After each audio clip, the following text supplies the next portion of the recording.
Bonjour à toutes et à tous. Donc aujourd'hui on se retrouve pour une nouvelle vidéo crypto après la hausse fulgurante qu'on a eue hier. Donc comme vous pouvez le voir ici sur Bitcoin, on va commencer directement avec la hausse qu'on a connue hier.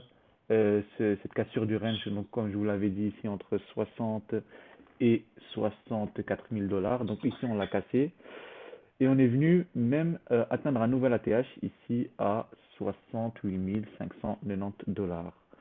Donc aujourd'hui, les scénarios sur Bitcoin, ils sont très très simples. Euh, on a une plus petite unité de temps. Donc voilà, ce qu'il est en train de nous faire ici, Bitcoin, c'est, il nous a déjà ici cassé la zone de range qu'on a connue. Et il est venu nous casser ici la résistance de l'ancien ATH pour revenir faire un pullback et repartir, vraisemblablement.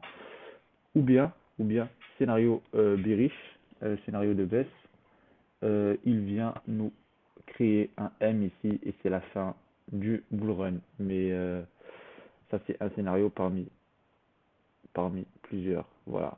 Après ça dépend où vous vous positionnez, soit vous êtes optimiste, soit pessimiste, ça dépend. Donc voilà. Il y en a qui peuvent voir un M que moi je ne vois pas. Il y en a d'autres qui peuvent voir peut-être une tasse séance se former ici, juste ici, peut-être un pullback, et puis repartir vers de nouvelles targets. Donc voilà, Bitcoin, c'est fait. Maintenant, on passe sur l'Ethereum. Donc l'Ethereum qui continue son ascension fulgurante dans son canal haussier, hein. Donc tous les jours, il nous fait des nouveaux all-time high. Donc voilà, hein, il y a pas grand-chose à dire à part qu'il continue son canal ascendant ici, hein, magnifique, qui est venu se former ici aux alentours de fin septembre et qui a toujours été respecté, hein, depuis cette date. Donc voilà, alors à la demande de Nessim, bien sûr, on va passer tout d'abord au XLM. Donc voilà, le XLM, alors qu'est-ce qui se passe sur ce token qui est, je pense, relié à XRP, hein, qui fait partie de la même firme, la même blockchain, je pense. Donc voilà. Alors le XLM, qu'est-ce qui s'est passé sur XLM ces dernières semaines, ces derniers jours? Attendez, on va aller en weekly, on va voir ce qui s'est passé. Voilà, ouais. Donc ouais, c'est vraiment ces dernières semaines qui a commencé à former, donc après le crash, une zone de range ici, une zone de range extrêmement classique, hein. On va revenir en daily. Donc voilà la zone de range qui s'est passée ici. Donc voilà, on vient chercher cette résistance ici en tant que donc ce support ici, cette résistance là, et on se fait chaque fois recaler par ces résistances. Mais là maintenant on peut voir ici cette forme qui d'ailleurs son nom m'échappe, mais en tout cas c'est un, comment on appelle ça? Je ne sais pas, je me souviens plus. Mais en tout cas voilà, hein, cette forme ici en forme de triangle avec une résistance ici, hein, une résistance là, qui vient de plus en plus se serrer pour soit partir à la hausse, repartir à la hausse, faire un pullback comme d'habitude, comme je vous le dis à chaque fois, ou soit repartir à la baisse et continuer à ranger. Donc voilà, cette forme-là, faites attention, surveillez-la. Elle peut être très très très bullish, mais bien sûr tout dépend de Bitcoin euh, et de ce qu'il va nous faire ces prochains jours. Maintenant, on passe au ZRX après la demande, encore une fois, de mon ami Nassim.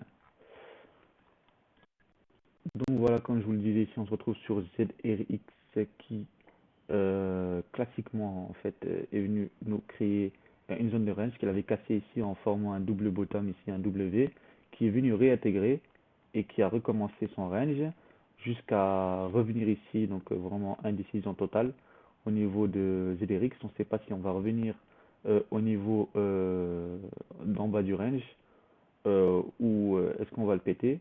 Bon, ici on est venu plusieurs fois le péter avec des grandes mèches qui ont toujours été recalées vers le range.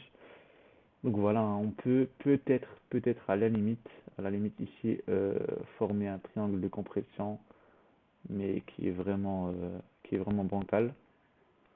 À la limite, on peut venir dessiner ça juste ici.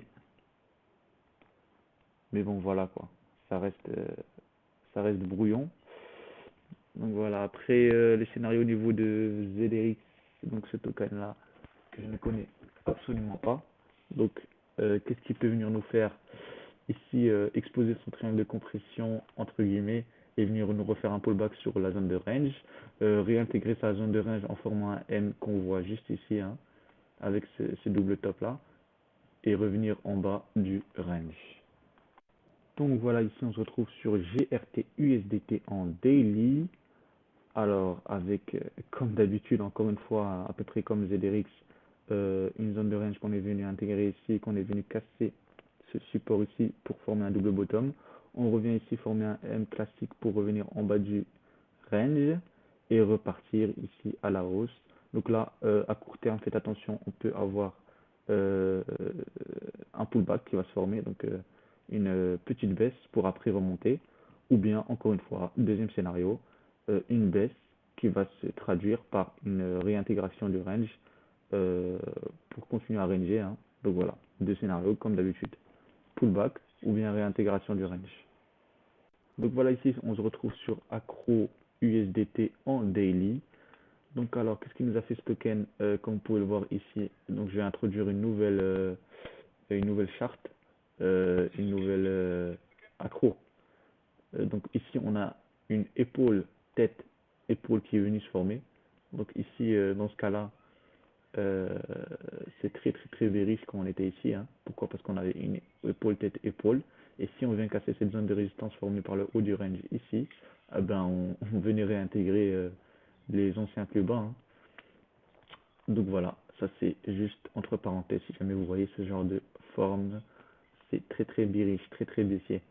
Donc ici voilà, classiquement, zone de range ici qu'on est venu casser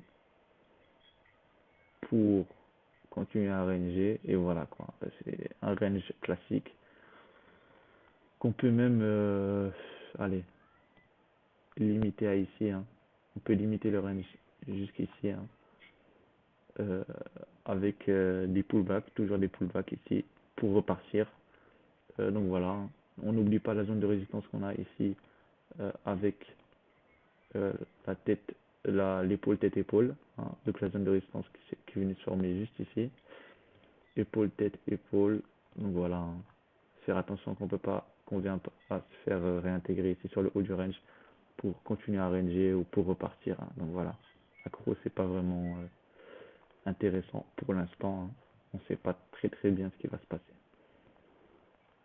Voilà, ici on se retrouve aussi sur TRB USDT. Donc ce que je voulais vous dire, donc comme d'habitude, zone de range, etc. Mais faites attention, quand on veut venir casser cette zone de résistance formée par le haut du range, il nous faut des volumes ascendants, et le MACD doit suivre, hein. C'est-à-dire que le MACD, cette droite en rouge, doit venir être toujours au-dessus de la droite en bleu ici, hein. Donc faites très attention. Donc les volumes doivent être ascendants pour venir accompagner une hausse. Donc comme on a connu ici, hein, voilà. On voit bien que les volumes ici, quand on a connu vraiment la hausse, ici, ils étaient ascendants les volumes. Ok? Donc ça c'est très important pour venir accompagner une hausse. Voilà. Donc voilà, ici on se retrouve sur l'ADA, donc le token Cardano.